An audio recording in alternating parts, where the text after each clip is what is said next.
A silly B-movie meets a modern-day 8-bit retro game creation in today's crazy lesser-known game review. First, we are going to need to talk about the source material. Manos, The Hands of Fate is a 1966, American independent low-budget supernatural folk horror film. Written, directed, and produced by Harold P. Warren. The film follows a family who get lost during their vacation road trip through the Texas desert, where they come across a strange house watched over by the twitchy caretaker Torgo, who greets them but then warns them that they must stay. A night of terror ensues when they become stranded at the lodge of a polygynous pagan cult led by a man who calls himself the Master, who will inevitably decide their fate. Sounds like it might be an intriguing horror thriller. Nope, it's about as good as a chocolate kettle.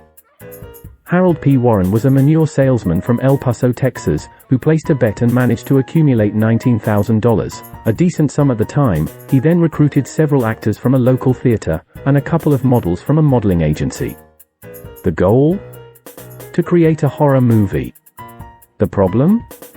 Nobody in the production had experience in screenwriting or operating equipment. The camera was an old model that needed constant winding while filming. They could only film about 30 seconds at a time. And because their camera had no microphone, they had to add sound effects and all voice work in editing. They only filmed at night as everyone had day jobs, so cinematography is near non-existent. There is no plot. There is no character development.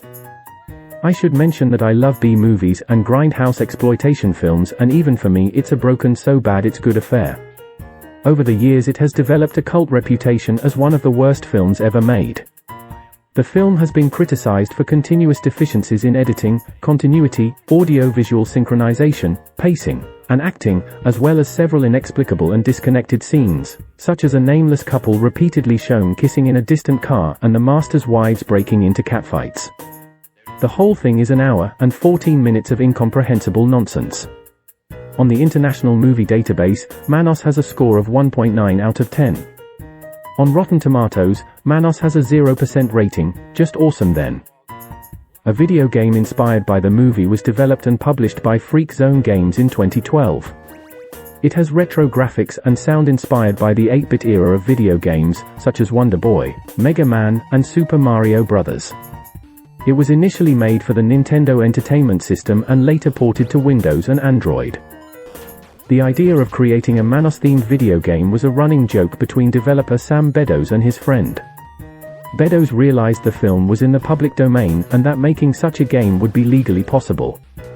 The initial idea was to resemble Shadowgate on the NES. However, after watching an episode of Angry Video Game Nerd, Beddoes realized what Manos was destined to be. When asked by Eurogamer how they could turn the movie into a video game, the developers replied, by latching onto memorable moments in the movie and blowing them wildly out of proportion. An example of this would be that the kissing couple drinking beer in the film are represented in the game as an enemy that throws beer bottles at the player, along with many other daft moments that all add to the absurdity. You play as Mike, the father of the family, and the goal is to run and jump across platforms collecting gems and coins, whilst also keeping an eye out for the mysterious Hands of Fate, which give you a point boost.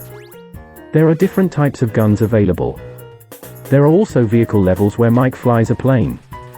At the end of each of the stages you'll have to contend with a series of boss battles, including an enormous extending vulture head that'll give you trouble, as well as, wait for it, the most evil fireplace in the world.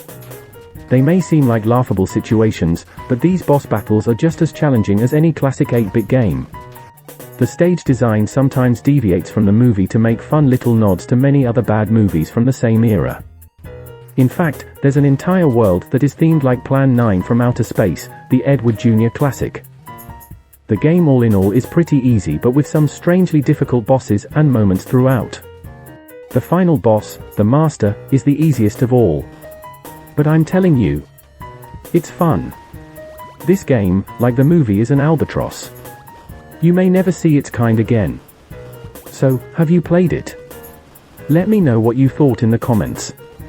Till next time, please like and subscribe, and I will keep on bringing you the craziest games I can find.